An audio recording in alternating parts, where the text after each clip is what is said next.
globally, domestic violence is a huge issue.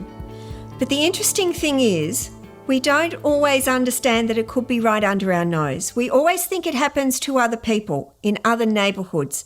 We might even have stereotypes about the sorts of people that find themselves victims of domestic violence. So I want to tell you the story of 3 neighbours. Now, I'm calling it a story, but it's actually true. And these neighbours actually moved into the same street. They lived one next to the other, and they all moved in within about 12 months of each other. The first neighbour was rebuilding her life after experiencing financial abuse. Now, she was a leader in an organisation. Often people refer to them as C-suite. So she was a senior manager, and yet she still found herself the victim of financial abuse. There was a couple in the next place that the first one would say, gee, I hear a lot of laughter and joy in that home. What she didn't know was that there was a whole lot of emotional abuse and controlling behaviour where that victim of domestic violence couldn't really live to her potential. That was me. The third neighbour was a young couple who then went on to have 2 children. And the wife had a really successful career. She was studying her MBA. She was going places in her organisation. One day she told me that she didn't have any say in buying that house. And she said, and I always remember this, she said, I would never have chosen a house that had a purple kitchen. Now, it wasn't really purple. It was like aubergine, so a blackie purple. But that struck me as odd.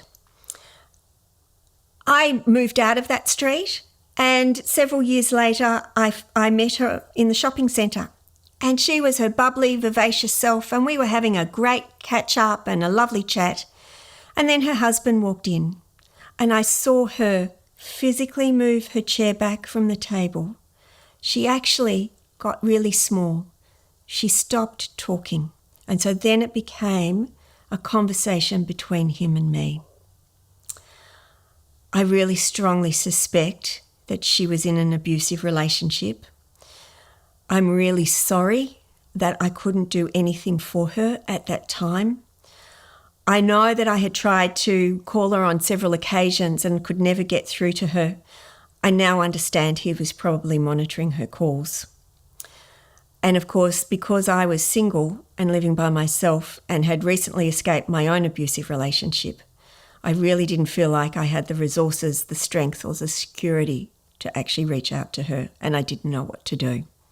And that's a really great shame of mine. This suburb was a middle-class suburb. It was a family suburb.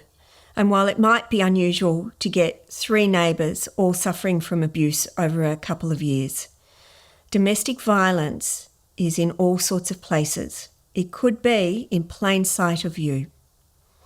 Please look around this website to have a look at some of our other resources so that you can get a better understanding of what domestic violence looks like and the impact it has on its victims.